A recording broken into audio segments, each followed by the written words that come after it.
আজকে মণ্ডপের উদ্বোধন না হলেও আগামীকাল হবে। আমি সেই জন্য নামটা দিয়েছিলাম উৎসব উৎসারিত।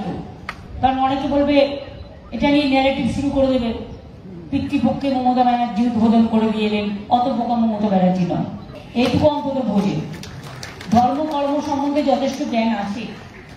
এবং আমরাও পুজোতে প্রায় 48 থেকে 50,000 ক্লাবকে অনুদান দিয়েছি। এটা আমি অনুদান মনে করি না, এটা উৎসাহ দান।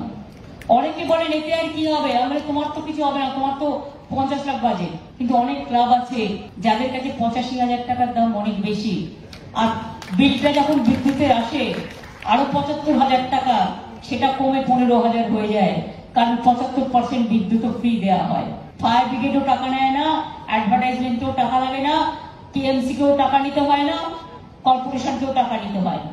সুতরাং এগুলো অনেকটা সেভ করে বলেই বাংলার পুজো আজকে সমাদৃত, আজকে উৎকর্ষিত, আজকে সারা পृथ्वीर বহু মানুষ बांग्लार पूजो देखते आसे। कल से नवरात्रि भी शुरू होगा, आप लोगों को नवरात्रि का शुभकामना भी है।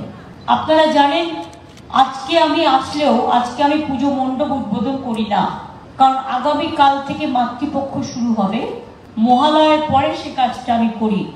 আজকে আমার ফায়ার ব্রিগেডের বীরপাড়ায় এবং দুবরাজপুরে অনেকে উপস্থিত আছেন, আরো অনেকে আছে, মৌয়ারা আছেন, ডিএমএসপিরাও আছেন, অভিনন্দন জানাচ্ছি।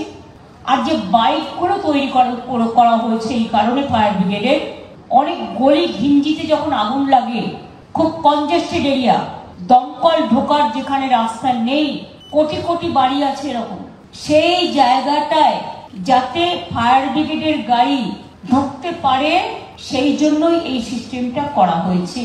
সাথে সাথে কিছু ই সাইকেলও পুলিশ করেছে, মেয়েরা দাঁড়িয়ে আছে ই সাইকেল নিয়ে, এটা হাতেও হ্যান্ডেলেও চালানো যায়, ব্যাটারিতেও চালানো যায়, ওটাও মেয়েদের দেওয়া হচ্ছে যাতে ই সাইকেল নিয়ে তারা হট করে কোথাও কিছু এমার্জেন্সি হলে গলি ঘুপচিতে ঢুকতে পারে।